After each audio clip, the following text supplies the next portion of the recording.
Hello hello, j'espère que vous allez bien. Aujourd'hui je pars sur une nouveauté, je vais tenter de faire une vidéo thématique. Je vais partir sur un thème qui me tient particulièrement à cœur et parce que j'avais envie de tester ce genre de format. Donc surtout quand vous arrivez à la fin de la vidéo, n'hésitez pas à me dire en commentaire ce que vous en avez pensé, ou si vous n'arrivez pas à la fin de la vidéo, n'hésitez pas à me le mettre aussi en commentaire. L'idée de cette vidéo, elle m'est venue parce que la semaine dernière j'ai assisté à une formation dans le cadre professionnel sur la mise en place du programme EVARS. Donc le programme EVARS ou EVAR pour les écoles, ça signifie éducation à la vie affective et relationnelle. Et le petit S qu'on ajoute à la fin, donc c'est à partir du collège, on ajoute, donc c'est éducation à la vie affective, relationnelle et sexuelle. Voilà. Donc je rentrerai dans aucune polémique quant à la mise en place de ce programme. De toute façon, c'est dans les textes, on est obligé de le mettre en place. Dans le primaire, de toute façon, on s'arrête à la vie affective et relationnelle. Et alors c'est une thématique qui m'intéresse particulièrement parce que voilà, j'ai des élèves, j'ai des enfants, et je pense qu'à partir de ce moment-là, forcément on se demande, j'ai 2 filles, donc je me demande comment elles vont grandir, comment faire pour qu'elles soient suffisamment sûres d'elles, qu'elles aient confiance en elles, qu'elles se fassent pas agresser quand elles sont plus grandes dans la rue, enfin voilà. Et puis j'ai aussi un fils, et donc comment faire pour qu'il ne devienne pas un homme violent, qui ne respecte pas les femmes, enfin bref, tout ce qu'on peut voir actuellement sur les inégalités hommes-femmes. Quand on est enseignant, la question c'est aussi réussir à détecter les signes qui montrent qu'un enfant est en mal-être ou peut subir des violences à la maison. Donc c'est pour ça aussi que ce programme est mis en place. Alors c'est quelque chose qui est très très large, donc moi je ne vais pas parler de tout, ça recouvre les thématiques du harcèlement, de l'égalité filles-garçons, du consentement, du fait de connaître son corps, voilà, donc c'est assez large. Moi je vais plutôt m'intéresser à la partie égalité filles-garçons, et donc égalité ou inégalité homme-femme. Alors c'est vrai que quand on pense égalité homme-femme, on se dit, voilà, les femmes ont le droit de vote, elles ont le droit d'avorter, elles sont maîtresses de leur corps, enfin c'est pas leur mari qui décide de tout, etc. Donc bon, l'égalité homme-femme, elle est plutôt là, quoi. Les féministes ont fait leur job et c'est tout. Mais bon, on sait bien que quand on se pose 2 secondes sur la question, voilà, on entend quand même pas mal de choses. Les inégalités de salaire, la charge mentale, tout ce qui est autour des tâches ménagères, de la seconde journée des femmes quand elles rentrent à la maison, etc.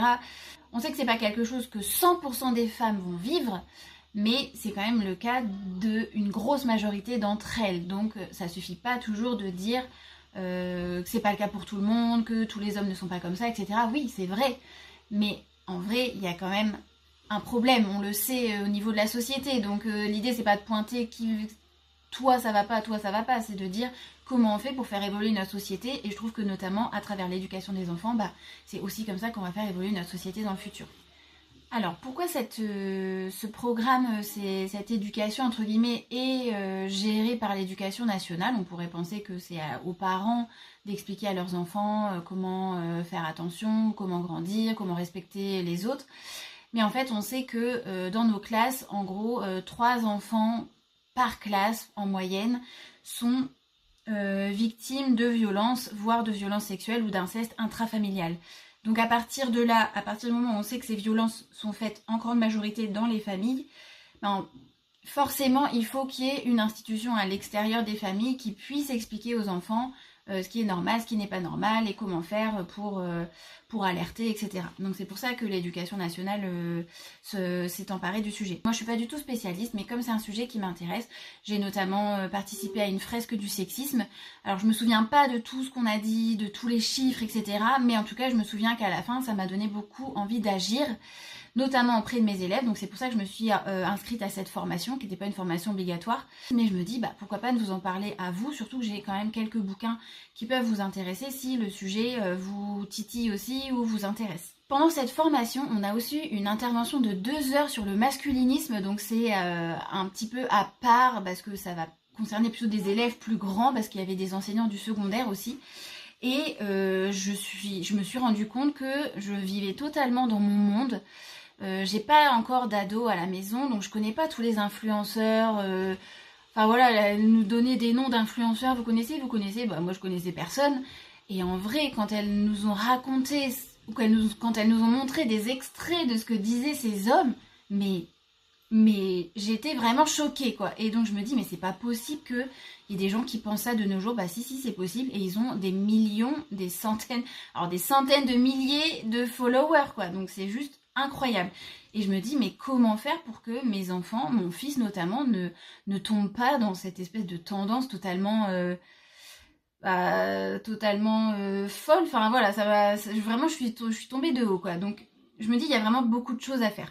Alors pour moi, il y a 2 choses à faire quand on commence à s'intéresser au sujet. Déjà, avant d'en parler avec ses enfants ou avec ses élèves si on est enseignant, déjà je pense pour moi il faut s'informer pour déjà réaliser un peu l'ampleur du truc. Alors vous voyez, moi j'avais commencé à m'informer et pourtant tout ce qui est masculinisme et tout ça, j'étais passée totalement à côté. Donc je pense que c'est vraiment quelque chose de tentaculaire avec plein de dérives. Mais quand même, commencer à s'informer, commencer à ouvrir les yeux sur les inégalités qui existent, et ben je pense que déjà rien que ça, en fait avant d'éduquer les autres, il faut presque s'éduquer soi-même et se rendre compte de tous les problèmes qui existent. Une fois qu'on s'est informé, qu'on sait un petit peu de quoi on parle et pourquoi on le fait aussi, bah là commencer à en parler autour de soi, soit à ses enfants, à ses élèves, ou même autour de soi, à n'importe qui, conseiller des livres, etc. Et c'est ce que j'essaye de faire, d'essayer de vous conseiller des livres ou des choses à lire, ou là je vais partir un peu au-delà des livres, je vais vous donner quelques noms de podcasts ou des petites choses comme ça que vous pourrez écouter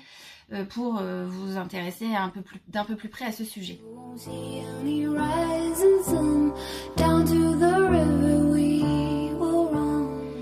Donc là maintenant, je suis sur ma première partie, donc s'informer, ouvrir les yeux, je l'ai appelé comme ça. L'idée c'est surtout de vous donner pas mal de ressources, de références, et ensuite charge à vous d'aller voir un peu ce qui vous intéresse le plus ou ce qui vous parle le plus. Moi j'ai commencé notamment par un roman en fait. J'ai lu Les filles d'Egali de... je dirais Gert Brandenberg, mais je réécrirai si c'est pas ça, qui est un livre qui a été écrit en 1977. C'est un livre qui n'est pas récent, mais il a été traduit en français seulement en 2021. Je crois que c'est un livre norvégien. C'est une dystopie. On est dans une société matriarcale et tous les stéréotypes de genre ont été totalement inversés. C'est-à-dire que les hommes sont à la place des femmes, donc hommes au foyer, qui sont objets de désir par les femmes. Les femmes, ce sont elles qui ont tous les postes de pouvoir. Donc on suit un peu la famille de la présidente, avec son mari qui est homme au foyer, et son fils qui va qui va bientôt vivre le bal des débutants. Et tout a été inversé, donc par exemple les femmes n'ont pas de soutien-gorge mais les hommes ont des soutiens-verges. Tous les mots qui sont masculinisés dans notre vocabulaire courant ont été féminisés, donc c'est-à-dire par exemple au lieu de dire il pleut, c'est elle pleut. Au lieu de dire il faut faire ceci, c'est elle faut faire ceci. Et en fait le fait de lire tout ça, bah forcément on s'arrête dessus parce que ça nous fait bizarre. Et on se rend compte le nombre de fois où on s'arrête sur ce genre de phrase, tout a été féminisé, et ben là on se rend compte que ça arrive hyper souvent. Et on se rend compte que du coup notre langue, telle qu'elle est actuellement, elle a été hyper masculinisée. Tout est au masculin, il n'y a pas de neutre en fait en français. Et donc en fait, le choix a toujours été fait vers le masculin. Alors on parle pas de la règle le masculin l'emporte quand il faut accorder en genre et en nombre. Alors ça, moi qui dois l'expliquer à mes élèves, je le connais par cœur. Et plus ça va et plus ça m'énerve de leur dire le masculin l'emporte, ça m'agace.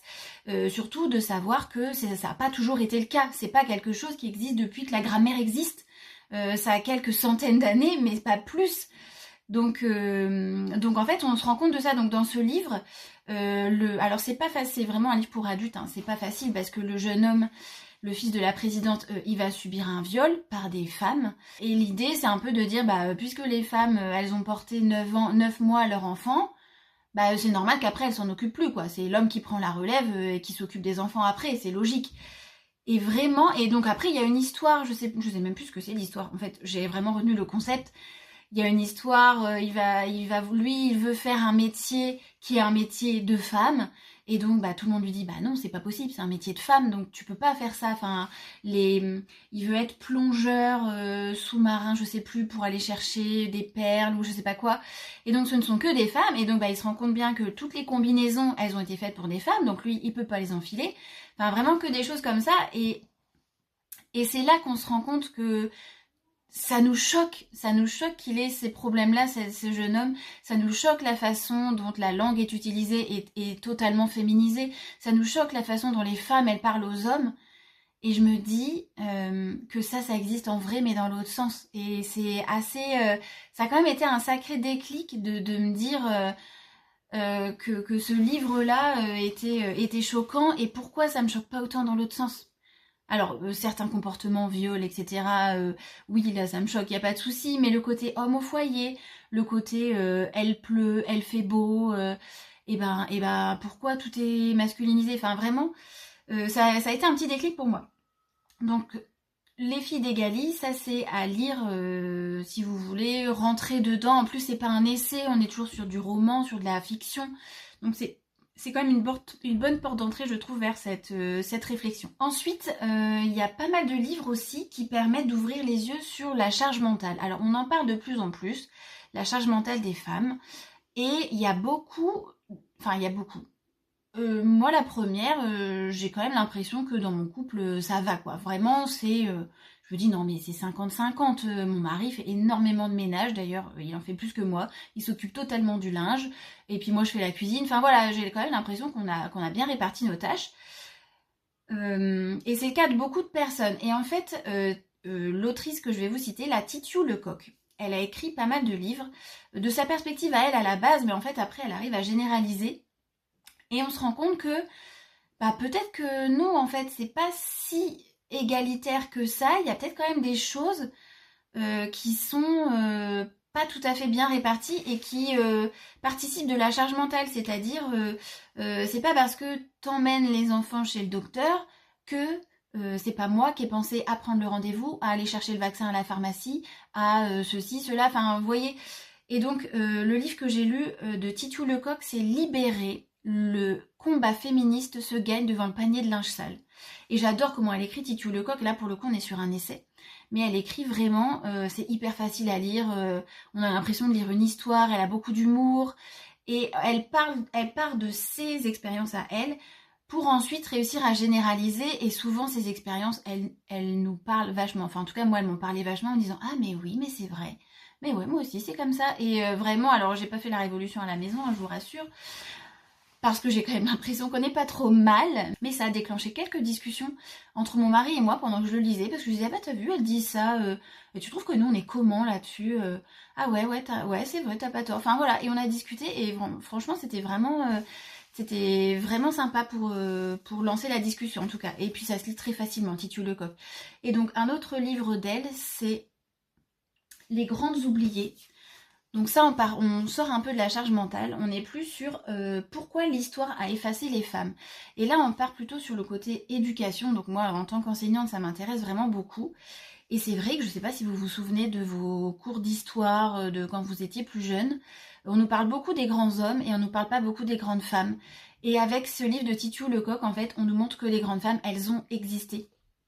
Donc on nous dit, de tout temps, les femmes ont agi, elles ont régné, écrit, milité, créé, combattu, crié parfois, et pourtant, elles sont pour la plupart absentes des manuels d'histoire. Pourquoi ce grand oubli? En plus, elle s'appuie vraiment sur des recherches historiques d'historiens, de chercheurs, etc. Donc c'est pas quelque chose qu'elle a été chercher toute seule et qu'elle a trouvé sur internet. Et tout ce qu'elle dit, ce sont les recherches historiques les plus récentes. Et ça, je trouve ça hyper intéressant.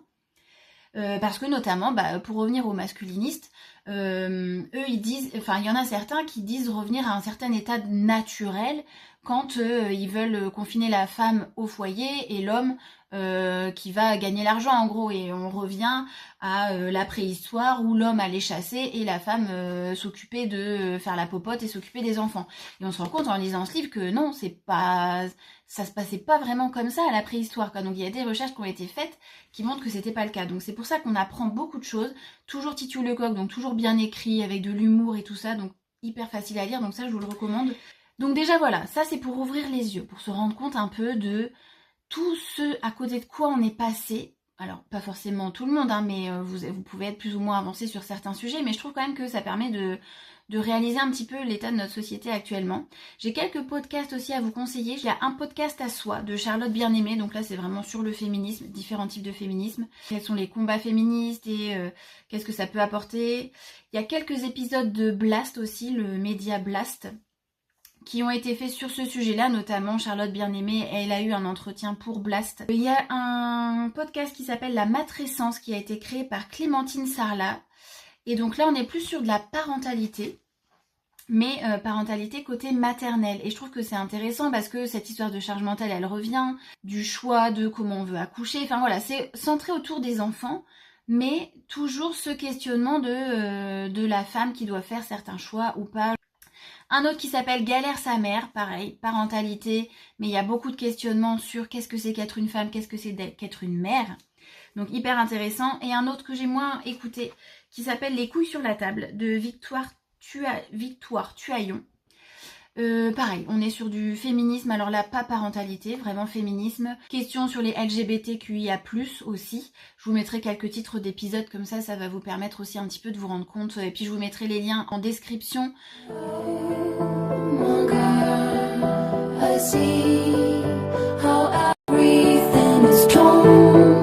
La deuxième partie maintenant, je vais vous donner aussi quelques ressources sur maintenant, une fois qu'on s'est un peu ouvert à tout ça, comment on va faire pour en parler. Alors moi j'ai axé plutôt comment en parler avec ses enfants, même s'il y a certains livres dont je vais vous parler qui peuvent permettre de parler à des ados ou autour de soi ou à d'autres adultes et échanger là-dessus. La première autrice que je vais vous conseiller, c'est Mylène Chapiron, qui a écrit notamment C'est mon corps. C'est un tout petit livre cartonné. Donc pour vraiment les tout petits en maternelle, clairement c'est vraiment top. C'est un enfant qui explique quelles sont les parties de son corps. Donc ça fait partie du programme. En nommant le pénis et la vulve, parce que ça fait partie du programme aussi, savoir nommer les parties de son corps, même les parties intimes, savoir comment ça s'appelle. Parce que c'est important pour les enfants de savoir nommer exactement les parties de leur corps. Et que ce soit pas un tabou, parce que si ça devient un tabou, qu'on n'ose pas en parler quand on est petit, et ben quand ils seront plus grands, ados, ou plus tard, ou quand ils auront peut-être des problèmes, ils oseront pas venir nous en parler, nous, leurs parents, parce que ils auront intégré que c'est un tabou et qu'on n'en parle pas. Et donc ça, c'est quand même un petit peu embêtant. Donc faut essayer de prendre l'habitude d'utiliser les vrais mots, tout comme pour les enfants, on dit pas, au bout d'un moment on dit plus la mimine, hein, on dit la main. On dit plus le zizi, on dit le pénis, on dit plus je sais même pas la zézette, on dit la vulve, et voilà, c'est tout, c'est comme ça, et c'est pas un mot qui doit faire peur. Donc et ça, faut vraiment l'intégrer, faut se déconstruire là-dessus parce que ça sort pas naturellement, hein, je vous le dis. Moi, j'essaye avec mon fils, qui est pas très grand, mais depuis qu'il est tout petit, de dire le mot pénis, ça sort pas. Enfin, voilà, c'est pas naturel. Ensuite, toujours pour les petits, le petit guide de la foufoune sexuelle. Alors, c'est à partir de 4 ans, et là, pour le coup, là, je l'ai lu de A à Z, et effectivement, c'est très soft. Alors ça va nommer les parties intimes, ça va nommer toutes les parties du corps. En plus j'adore le rose pétant là à l'intérieur, c'est très punchy. Ça explique aussi, il y a un chapitre pour les parents au début, pourquoi ce livre, à quoi ça sert, d'en parler aux enfants, etc. Donc voilà, je vous montre un petit peu. Donc la première partie, découverte du corps, on parle aussi des émotions, donc hyper important. Notre corps et nous-mêmes, savoir dire oui, savoir dire non, savoir accepter le non. Tu grandis ton corps aussi, donc là ça explique aussi la grossesse, la naissance, mais alors vraiment très très soft, hein. Même comment on fait un bébé, il n'y a pas de le pénis rentre dans le vagin, non, ça va pas aussi loin, c'est vraiment beaucoup plus soft, mais c'est quand même pas la cigogne où les bébés naissent dans les roses, c'est quand même très très réel. Et enfin le monde des grandes et le monde des grands, donc là c'est les différences aussi entre les différentes personnes sur Terre, les différences physiques, les couleurs de peau, etc. Donc voilà, ça va au-delà de la sexualité, je trouve, mais c'est dans l'acceptation des autres, etc. Donc il est vraiment top. Et il existe un tome 2 que je n'ai pas, donc là ils mettent jusqu'à 12 ans. Moi je dirais plutôt jusqu'à 9-10 ans, pas plus, parce que je pense qu'à 12 ans, les questionnements, ils vont au-delà de ce qui est dit là-dedans. Et justement, il y a un tome 2 qui a priori sera à partir de 12 ans. Donc je l'ai pas regardé. Mais vu que celui-ci il est vraiment bien, je me dis que celui qui est au-delà, il doit être top aussi pour questionner la puberté et mon corps change et comment je fais. Enfin, donc à voir pour le 2, mais en tout cas je pense que je vais l'acheter parce que j'ai été très contente du 1. Mais je trouve que c'est un peu juste. Moi, ma plus grande, elle a 11 ans et demi. Voilà, tout ça, elle le sait déjà. Et ça va pas assez loin sur les questions qu'elle peut déjà commencer à me poser maintenant sur son corps qui change et tout ça, quoi. Ensuite, autre chose pour les petits, donc on va repartir dans la fiction. On est sur un ouvrage qui me fait penser un petit peu aux filles d'Egali, mais version enfant. C'est Le Bel au bois dormant de Carrie Franzmann et Jonathan Plaquette. Et alors déjà c'est un super beau livre et en fait c'est plein de contes qui ont été réécrits exactement comme les filles d'Egali en inversant les genres des personnages. Cette fois-ci juste des personnages, hein, on n'a pas changé le il pleut en elle pleut, mais juste le genre des personnages. Donc par exemple c'est le Bel au bois dormant qui va être sauvé par une princesse. Je crois qu'il y a le petit chaperon rouge, donc c'est un petit chaperon rouge. C'est un grand-père qui va chez son grand-père. C'est plus un loup, c'est une louve. C'est plus un chasseur, c'est une chasseuse. Et donc voilà, tous les genres sont échangés. Alors, les images aussi, elles sont assez belles. Elles sont vraiment chouettes. Et donc le sous-titre c'est et autres contes où les princesses volent au secours de leur prince. Donc voilà, l'idée c'est vraiment d'aller à l'encontre du stéréotype de dire la princesse qui attend qu'on vienne la sauver et le prince qui va pourfendre le dragon et qui va venir sauver la princesse. Donc il y a Le Beau et la Bête, Cendron et la petite pantoufle de verre, Le Prince au petit pois, Jacqueline et le haricot magique, Gretel et Hansel. Alors là je trouve ça excellent, juste d'inverser les prénoms et on met le prénom de la fille en premier. Jamais ça m'a, Hansel et Gretel, jamais ça m'a choqué. Enfin, et puis c'est pas choquant, mais je veux dire, voilà, de le mettre dans l'autre sens. Ah ouais, c'est la fille qui est en premier, là, dans le titre. Monsieur Réponse, Blanc Flocon, Le Petit Chaperon Rouge, Le Bel au bois dormant, La Naine Tracassine, La Maîtresse Chatte ou La Chatte Beauté, Poussée au lieu de Poussette. Et voilà, et donc il y a un petit mot des auteurs à la fin, etc. Donc, et il y a une préface. Alors attention quand même, pas pour les tout petits, pas parce que c'est choquant, mais c'est quand même les vraies versions des contes qui ont été revues et pas les versions Disney. Ça fait un peu plus peur peut-être. Et surtout le vocabulaire. Le vocabulaire, il est un peu plus complexe que les versions simplifiées qu'on peut lire aux enfants. Donc voilà, un enfant qui a l'habitude d'entendre des histoires, ça va peut-être le faire. Parce qu'elles sont vraiment pas longues, mais ça peut être aussi au-delà. Et puis moi en tant qu'enseignante, à étudier avec les enfants, la première version, la seconde version inversée, ou commencer par une version inversée et voir comment les enfants réagissent, si ça leur paraît ouais, normal, ou si ils trouvent ça vraiment bizarre. Enfin voilà, donc ça c'est un super livre. Ensuite, dans le même genre, mais pour les plus âgés, toujours dans la fiction, c'est Renversante, que j'ai pas encore eu le temps de lire, donc de Florent Inkel je dirais. J'ai pas eu le temps de le lire parce que je l'ai acheté là à ma formation, il y avait un libraire qui était là, alors autant vous dire que je me suis fait plaisir. C'est une fiction dans laquelle les rôles de genre, encore une fois, sont inversés, exactement comme les filles d'Egali, mais là on est vraiment sur une version ado, hein, c'est écrit gros. Là j'ai 2 tomes en plus, il y a le premier tome qui fait ça, le deuxième tome qui est là.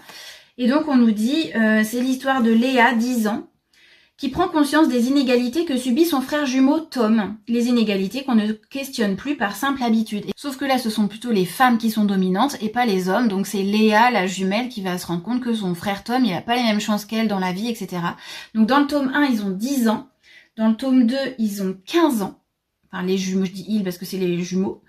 Et apparemment, il y a un tome 3 où là, Léa a 17 ans. Et donc à chaque fois ça va nourrir sa réflexion de dire et elle ça va lui demander un vrai effort d'essayer d'aller à l'encontre de ses privilèges, parce qu'elle se rend compte qu'elle a des privilèges, mais bon c'est pas si facile à lâcher, c'est quand même bien de se rendre compte qu'on fait partie des privilégiés. Pour revenir un petit peu le pendant jeunesse du livre de Titu Lecoq, ce sont les éditions Quelle Histoire, donc ça c'est vraiment le gros pavé, mais en fait il y en a beaucoup qui existent en tout petit format pour une femme à chaque fois, donc c'est 100 grandes femmes de l'histoire. Et donc là, on va avoir une page pour Alexandra David Néel, enfin voilà, une page par femme. On nous explique, voilà, ma fille elle a mis plein de petites cartes à l'intérieur. Maria Montessori, on nous explique ce qu'elle a fait, pourquoi elle était importante, à quel moment elle a vécu, etc. Donc voilà, ça permet de remettre un petit peu à zéro les compteurs des grands hommes qu'on connaît Et bien là, je pense que mes filles qui l'ont lu, celui-là plusieurs fois, elles connaissent plus de grandes femmes que moi. Clairement, elles adorent le lire. Et voilà. Et donc toujours dans le même genre, mais pour les un peu plus grands, il y a les livres de Pénélope Bagieux, c'est Culotté. Donc là, c'est l'intégrale, donc c'est assez gros. Mais ça existe en plusieurs tomes. Et à l'intérieur, là, c'est plus détaillé. On nous raconte l'histoire de certaines femmes, pareil, qui auraient dû marquer l'histoire et qu'en fait, on ne connaît ni d'Ève ni d'Adam quasiment. À part quelques-unes, le nom nous dit quelque chose, mais là, on nous raconte l'histoire. Donc, pour les plus grands, parce qu'il y a quand même certaines histoires, voilà, c'est toute leur histoire de A à Z, donc il peut y avoir des violences, il peut y avoir des choses un peu sexualisées, etc. Donc à lire avant pour voir lesquelles on peut présenter à nos enfants, à quel âge. Mais c'est une super, c'est une super collection. Avec nos enfants, c'est une ressource à lire en tant qu'adulte. Donc c'est Grandir sans tabou, comment parler de sexualité avec les enfants. Alors je ne l'ai pas lu non plus puisque je l'ai acheté à ma formation. De Claire Marcadet-Inge et de Marianne Marty-Stéphan, aux éditions La Déferlante, que je ne connais pas non plus, mais une copine m'a dit qu'ils font un magazine et qu'elle est abonnée. Et que voilà, c'est beaucoup sur ces questions de féminisme, etc. Et par contre, j'ai regardé un petit peu le sommaire et ça m'a paru hyper intéressant. Je sais pas si vous voyez.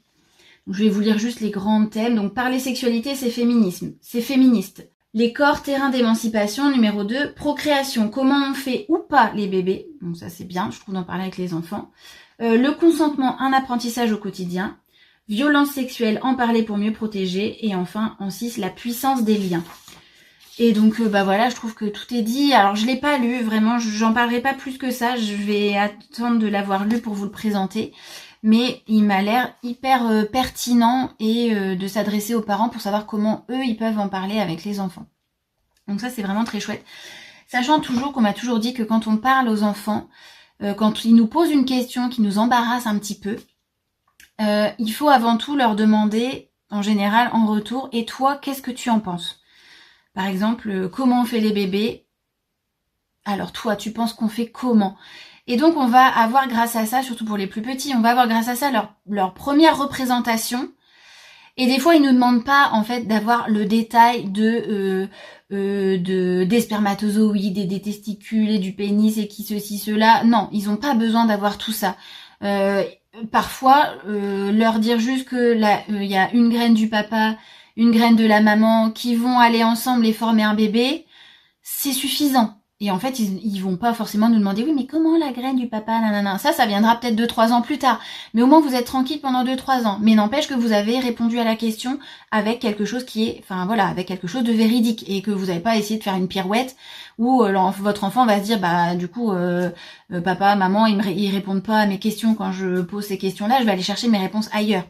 Et c'est là aussi que je rebondis sur le masculinisme. Les femmes qui nous ont fait la formation nous ont expliqué que les masculinistes, en fait, ils répondaient notamment à un vide qu'il y avait au moment de l'adolescence. Les garçons se posent beaucoup de questions et en fait, ils n'ont aucun endroit pour avoir des réponses, si ce n'est sur les réseaux sociaux. Donc en fait, les masculinistes, ils répondent à des questions, ils sont dans un trou que ni l'éducation nationale, ni les parents ne veulent, ne souhaitent, n'arrivent à remplir parce qu'ils sont trop gênés, parce que c'est tabou, etc.